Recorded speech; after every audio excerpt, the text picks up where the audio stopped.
Latar belakang gambaran umum. Lembaga pemasyarakatan atau disingkat dengan LAPAS adalah tempat untuk membina warga binaan pemasyarakatan. Dengan adanya LAPAS dipandang bahwa warga binaan pemasyarakatan sebagai insan yang mengalami krisis moral, akhlak, dan krisis nilai kesadaran hukum, sehingga harus dibina, dibimbing menuju pikirannya yang hakiki sebagai manusia yang beradab, terampil dan berguna bagi keluarga, masyarakat, dan negara. LAPAS merupakan sarana memberikan pelayanan dan pembinaan bagi warga binaan pemasyarakatan. LAPAS sebagai tempat tinggal sementara mereka dihuni oleh orang-orang yang datang dengan segala bentuk kriminal, baik sebagai titipan polisi, jaksa, ataupun bagi pelaku kejahatan yang telah mempunyai ketetapan hukum. Sehingga dengan demikian, fasilitas LAPAS dengan setidak-tidaknya harus menyesuaikan dengan kebutuhan dan fasilitas sarana dan prasarana yang dibutuhkan. Proses pemasyarakatan memerlukan partisipasi terpadu dari petugas pemasyarakatan dan warga binaan pemasyarakatan, serta fasilitas yang memadai. Lembaga pemasyarakatan yang telah berdiri sejak zaman kolonial dan sampai hari ini masih terus bertahan dan eksis memberikan pelayanan sekaligus pembinaan bagi warga binaan pemasyarakatan yang sedang menjalani proses hukum, maka dengan tetap mengacu pada keputusan pemerintah nomor 14 tahun 2014 tentang peraturan pelayanan lembaga pemasyarakatan, tidak menutup kemungkinan untuk mengadopsi norma-norma hukum lama yang masih relevan maupun instrumen internasional, aspek sosial maupun opini masyarakat. Selanjutnya, penyelenggaraan pelayanan kepada warga binaan pemasyarakatan yang diberikan oleh petugas pemasyarakatan dianggap belum dapat dikatakan optimal karena beberapa hal sebagai berikut. Yang pertama, masih kurangnya petugas pemasyarakatan. Adapun konsekuensi dari kekurangan petugas di LAPAS ini, yaitu pertama, pengawasan dan keamanan yang terganggu. Dengan jumlah petugas yang terbatas, pengawasan terhadap para narapidana menjadi lebih sulit. Kemudian beban kerja yang berlebihan, kemudian penurunan motivasi petugas, dan yang terakhir adanya potensi untuk korupsi karena kekurangan petugas dapat meningkatkan risiko korupsi dan praktek-praktek ilegal lainnya di dalam LAPAS karena kurangnya pengawasan dan pengendalian. Kemudian yang kedua, minimnya sarana dan prasarana yang menjadi subjek pendukung dalam proses penyelenggaraan pelayanan di LAPAS. Ini tentunya masih banyaknya sarana dan prasarana yang kurang, seperti fasilitas air bersih dan sanitasi, kemudian ada sarana kesehatan, kemudian program rehabilitasi dan pendidikan yang kurang memadai. Tentunya ini dapat menghambat usaha untuk membantu narapidana dalam mempersiapkan diri menghadapi kehidupan setelah bebas. Kemudian sarana keamanan dan peralatan, sarana olahraga dan rekreasi, kemudian sarana komunikasi. Dan yang terakhir, jumlah penghuni yang sudah melebihi standar kapasitas penampungan atau overcrowded atau biasa awamnya kita sebut sebagai overkapasitas.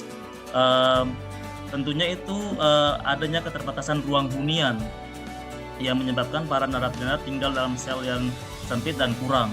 Kemudian permasalahan keamanan, dan ini bisa menjadi resiko bencana juga karena kepadatan dapat meningkatkan risiko kebakaran atau bencana lain di dalam LAPAS karena akses keluar yang terbatas dan kesulitan untuk evakuasi. Pelayanan publik yang profesional adalah pelayanan yang akuntabel dan bertanggung jawab dari pemberi layanan, efektif dalam mencapai tujuan dan sasaran, efisien dengan membatasi persyaratan yang terkait langsung dengan tujuan pelayanan, Sederhana dengan prosedur yang mudah, cepat, tepat, tidak rumit, mudah dipahami, dan dilaksanakan oleh masyarakat. Beberapa tantangan yang paling mendasar yang dihadapi oleh suatu lembaga permasyarakatan dalam melaksanakan tugas dan fungsinya yakni peningkatan jumlah penghuni yang cukup signifikan tidak seimbang dengan peningkatan jumlah kapasitas yang ada. Dengan demikian, penambahan jumlah penghuni ini tentunya memiliki efek domino terhadap pelayanan lainnya yang dihadapi oleh petugas permasyarakatan. Seperti halnya fasilitas kesehatan yang terbatas, kelayakan ruangan yang tidak memadai karena overcrowded, dan layanan kunjungan atau besuk yang semakin ramai dan penuh. Sehingga dalam memberikan pelayanan, petugas permasyarakatan adalah unsur aparatur yang bertugas untuk menyelenggarakan tugas atas Kementerian Hukum dan HAM.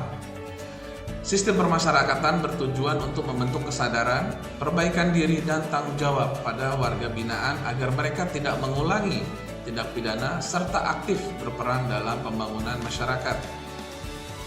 Sistem permasyarakatan juga bertujuan menyatukan warga binaan dengan masyarakat secara positif, sehingga mereka dapat berperan bebas dan bertanggung jawab.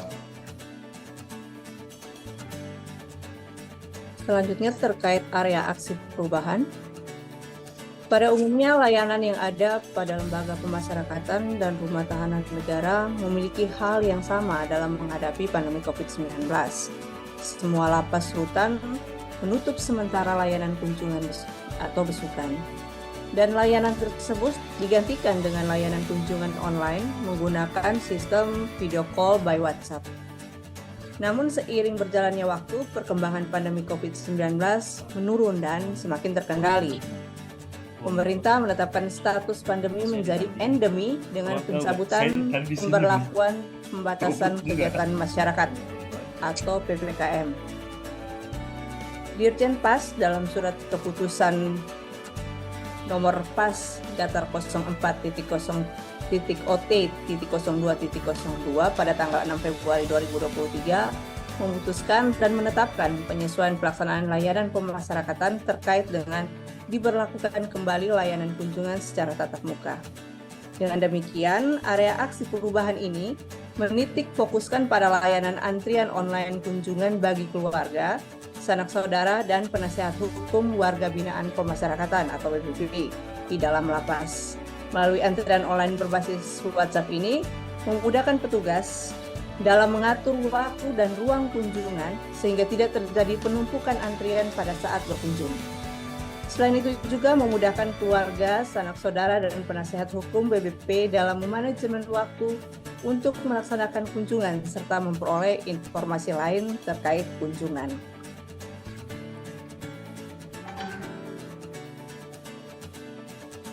Dari latar belakang di atas, tujuan dan manfaat dari aksi perubahan ini adalah yang pertama, tujuan jangka pendek terciptanya antrian online kunjungan serta manajemen ruang kunjungan secara baik, tidak terjadi penumpukan di dalam ruangan kunjungan sehingga pelaksanaan kunjungan bagi WBP dapat dilaksanakan secara nyaman dan kondusif. Tujuan jangka menengah, terwujudnya layanan publik yang prima dengan menanggapi surat keputusan Direktorat Jenderal Pemasyarakatan. Tujuan jangka panjang, terwujudnya layanan publik yang lebih baik dan berbasis digital, serta visi dan misi lembaga yang diwujudkan secara profesional dan bertanggung jawab. Manfaatnya bagi lembaga pemasyarakatan sendiri dapat mewujudkan dan meningkatkan pelayanan publik dalam pelaksanaan kunjungan bagi WBP yang profesional, akuntabel, dan responsif baik terhadap stakeholder ataupun keluhan yang disampaikan oleh masyarakat. Yang berikut dapat menjadi acuan bagi lembaga pemasyarakatan untuk pengembangan penyusunan standar pelayanan serta tolak ukur melakukan pelayanan publik lainnya.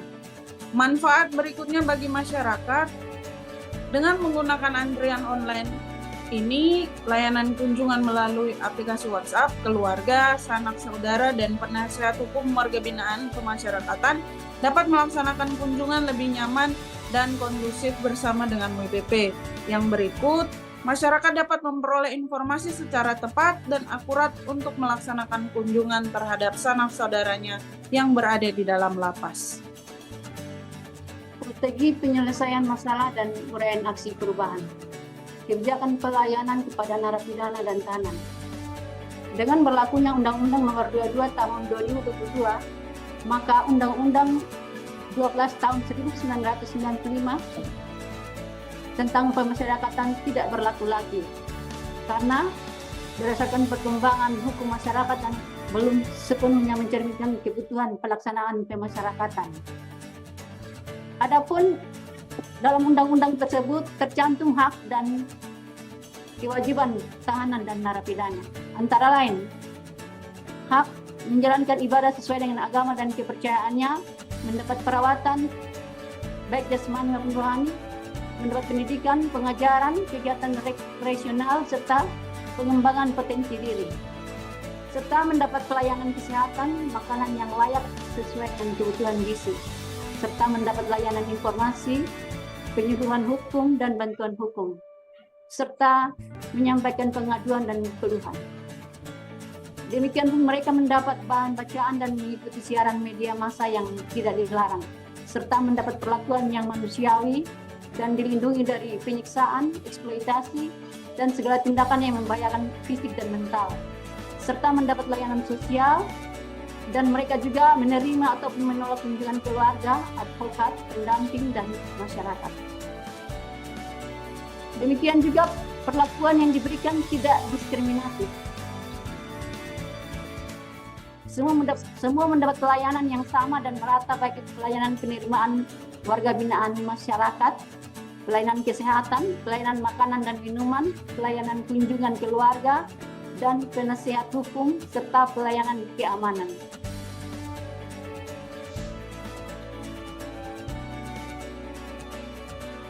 Bentuk pelayanan kunjungan yang diselenggarakan oleh lembaga pemasyarakatan yakni layanan kunjungan keluarga, sanak saudara, dan penasehat hukum di lembaga pemasyarakatan. Pelayanan publik ini dirancang secara digital, di mana pelayanan kunjungan ditingkatkan melalui penerapan teknologi aplikasi online guna memastikan pelaksanaan pelayanan yang lebih profesional dan efektif, dengan mekanisme sebagai berikut. Pertama, keluarga, sanak saudara, dan penasehat hukum mengakses melalui QR Code atau nomor WhatsApp yang tersedia pada kanal atau media informasi lembaga pemasyarakatan. Kemudian, mengisi data diri dan data warga binaan pemasyarakatan yang akan dibesuk serta barang bawaan sesuai format yang ada pada aplikasi. Kemudian mengirimkan foto EKTP dan surat izin mengunjungi dari pihak yang menahan. Lalu menunggu konfirmasi antrian oleh petugas pemasyarakatan untuk mendapatkan nomor antrian dan waktu pelaksanaan kunjungan. Kemudian pengunjung dapat langsung melaksanakan kunjungan sesuai dengan antrian dan waktu kunjungan. Dalam memberikan pelayanan publik ini, petugas pemasyarakatan harus mampu berkomunikasi secara baik dan menerangkan, mengarahkan setiap pengguna layanan ataupun warga binaan pemasyarakatan ketika kesulitan dalam memenuhi persyaratan ataupun memperoleh informasi dalam layanan kunjungan ini. Komunikasi yang baik dan efektif sangat membantu meredakan ketegangan dalam lembaga pemasyarakatan selama mendapatkan layanan kunjungan dan mengurangi kemungkinan timbulnya keributan atau gangguan keamanan dan ketertiban lainnya. Petugas pemasyarakatan pun wajib menjunjung tinggi integritas moral agar tujuan dari instansi dapat terwujud. Sarana yang direncanakan dalam pelaksanaan antrian online layanan kunjungan warga binaan pemasyarakatan. Dukungan sarana sebagai elemen penunjang sangatlah penting agar terciptanya layanan kunjungan yang efektif dan efisien sesuai dengan peraturan perundang-undangan dan SOP, sehingga menghasilkan budaya layanan terima yang optimal bagi warga binaan pemasyarakatan dan masyarakat. Sarana yang direncanakan tersebut antara lain 1. Telepon genggam atau handphone atau tablet, 2. Koneksi internet, yang ketiga perangkat personal komputer atau PC yang digunakan sebagai dashboard, yang keempat meja dan kursi.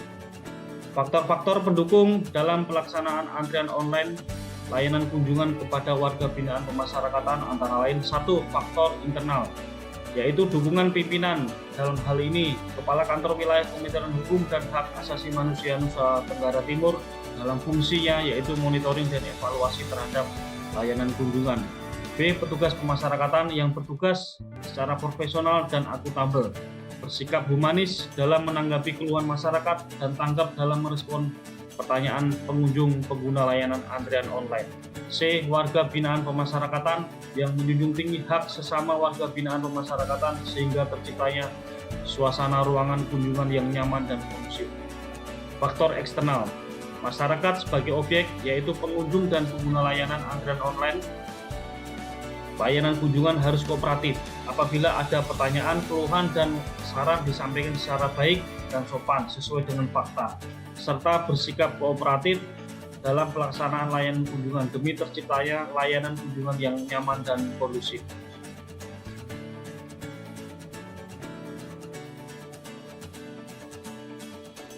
Hasil kesimpulan dari aksi perubahan ini adalah sebagai berikut.